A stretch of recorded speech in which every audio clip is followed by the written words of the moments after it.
Hi everybody, Phil the Issues Guy. It's a really fun time to be a fan of The Walking Dead. You have the spin-off series Fear the Walking Dead, you have the new season coming, and it looks like it's going to be a lot of fun. Walking Dead is the most popular show on television, and I think it's because people just like watching the action. They can relate on some level to the characters dealing with this kind of crisis and wandering around in circles in this fishbowl. There's also a lot that goes into creating The Walking Dead and a lot of little fun facts, and we're going to take a look at some of those today. Top 10 fun facts about The Walking Dead. The character of Tara, who's quickly become the comic relief on the show, has comedic roots in her family, with two of her brothers being stars of different sitcoms. She is a Masterson. Her brother Danny Masterson and Christopher Masterson were both on shows Malcolm in the Middle and That 70s Show, respectively. I wonder if we could get any of them to come on the show to be some quick zombie fodder. That'd be pretty interesting. A member of the Green family has died in 3 of the 4 mid-season finales. In season 2, you had 2 of the members of the Green family getting killed when all the zombies came out of the barn. In season 4, Herschel was decapitated by the governor. And in season 5, unless you agree with some of those crazy people that think Beth is still alive somewhere, Beth was shot by Dawn in season 5.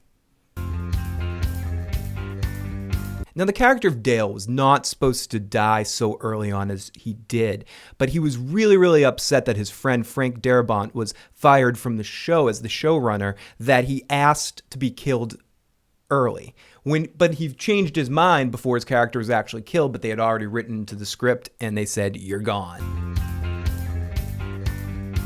On the set of The Walking Dead, it's really weird. There's a zombies versus humans vibe, even when they're not shooting. The people, the extras that are dressing as zombies, they aren't allowed to eat lunch or sit with the main actors, just to create that sense of tension. Or just to keep the extras away from the stars, because the stars don't want to be bothered by that shit. Whatever reason it is, it does create probably a sense of tension that the actors don't know what to expect. Do you want to be a zombie on The Walking Dead? Would you like to be an extra in dress up and makeup and go in the show? You could do it, but you'd have to go to school. You'd have to go to this training class, similar to Disney World. If you want to be a character, you have to learn how to be those characters, and they teach you a lot of things at this school. They get graded on looks and performance, and they need to graduate to a certain level before they can get on screen.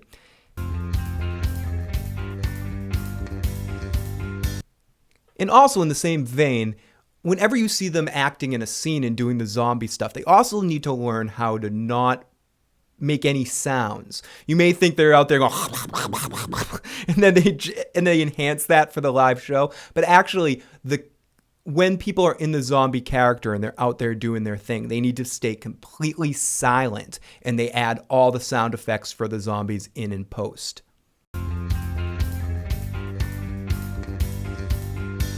When you see the zombies ripping into someone's guts and eating things, you may be like, oh, gross, that's disgusting. But it's usually made of ham. And they used to cover it with barbecue sauce, but they found that it had a weird effect on the makeup that people were wearing. So now it's just covered in vinegar. But when they have a main character die and they have to rip into the main character, they'll usually change it out with some other kind of food. Like when Dale died, they put a chicken breast in there to make people want to dine on it even quicker. It's just really fun to watch that now and think about what they're eating. I don't know if it makes it more gross or less gross, but it's kind of funny to think that they're actually eating real meat in those situations.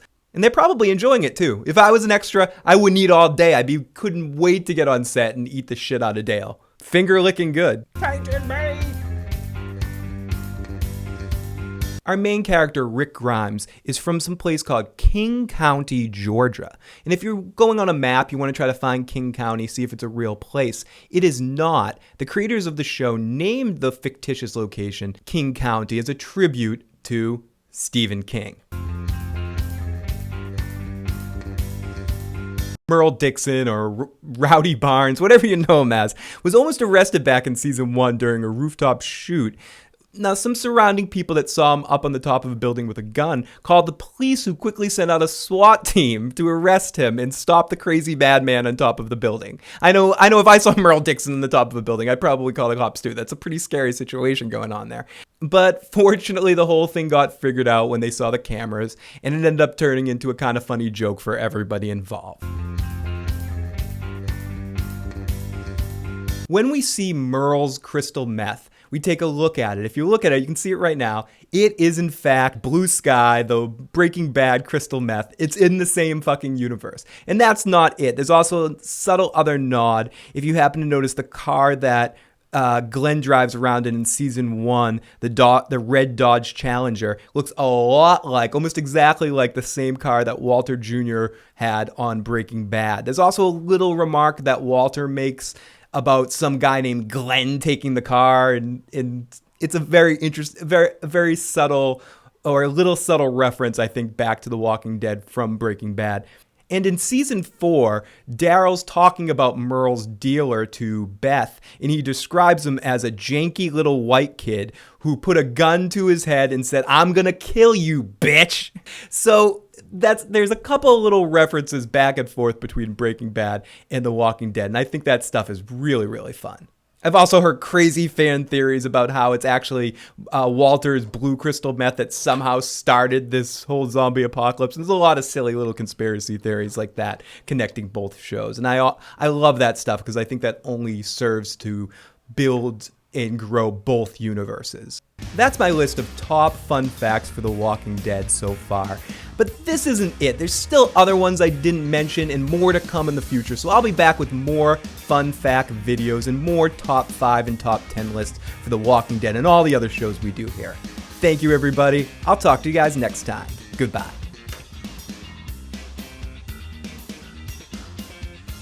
You zombies are idiots. You didn't eat them. You ate their stunt doubles. If you have any video ideas or top 5 or top 10 lists you'd like me to do, please request them. You can send me a message here on YouTube. You can email me at igotissuesman@gmail.com or leave the suggestion in the comment below. Thank you so much, everybody. And if you enjoyed this video, please hit the like. And if you haven't already, please hit that subscribe button. Talk to you guys later. Bye.